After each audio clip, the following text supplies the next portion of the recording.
of Change News. Good day. The news read by Amanda Kumalo. In our top stories, Zimbabwe, Belarus seal 8 agreements. In business news, growing fast food sector boost for poultry farmers.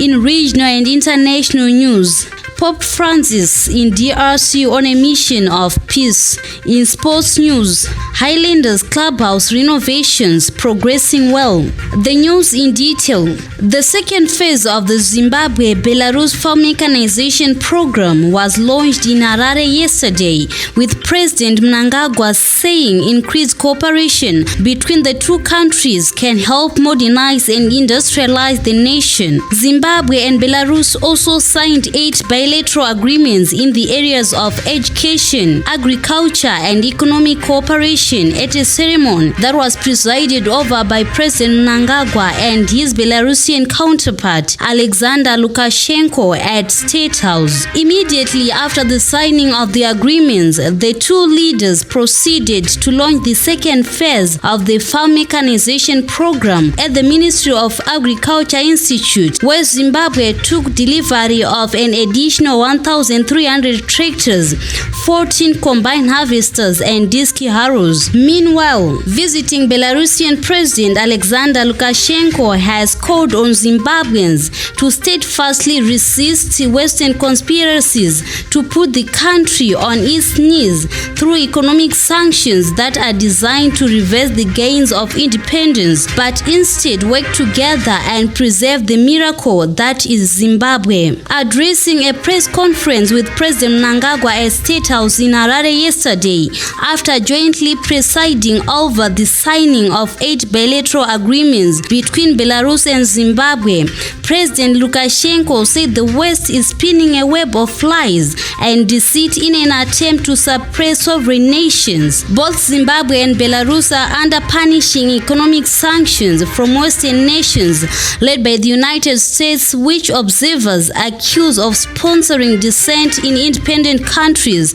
to effect illegal regime change. The newly built Epworth Magistrate Court will be open on 24 February, Judicial Service Commission Secretary Mr. Walter Chikwana said yesterday after touring the complex with other senior managers from the Commission.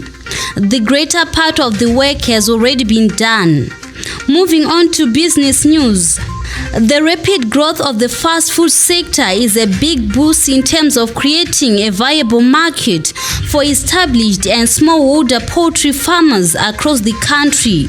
Zimbabwe has recently seen massive investments in the food processing sector with a strong downstream impact on poultry farming as well as livestock and horticulture. Listed fast food chain Simbisa Brands has already announced an expansion drive targeting the opening of more than 100 additional outlets this year, which will see demand for chicken increasing.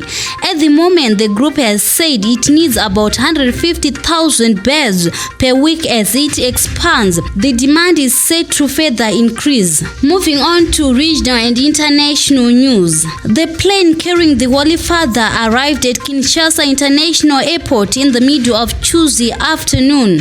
A dozen dignitaries, including Congolese Prime Minister Sama Lukonde, alongside civil and religious authorities, met him at the foot of the plane. Pope Francis was then escorted in his Pope Mobile to the Palace of the Nation, where he met the Congolese President Felix Tshisekedi. The Pope expressed his regret that the country, and more widely the African continent, still suffers from various forms of exploitation. And finally, in sports, work on sprucing up the Highlanders Clubhouse is progressing well, with the club revealing that they were forced into considering a loan and consultants approach in order to catch up with other leisure sports in the city.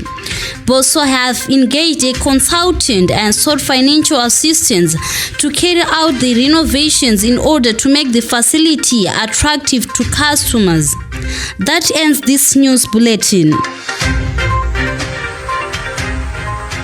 Voice of Change News.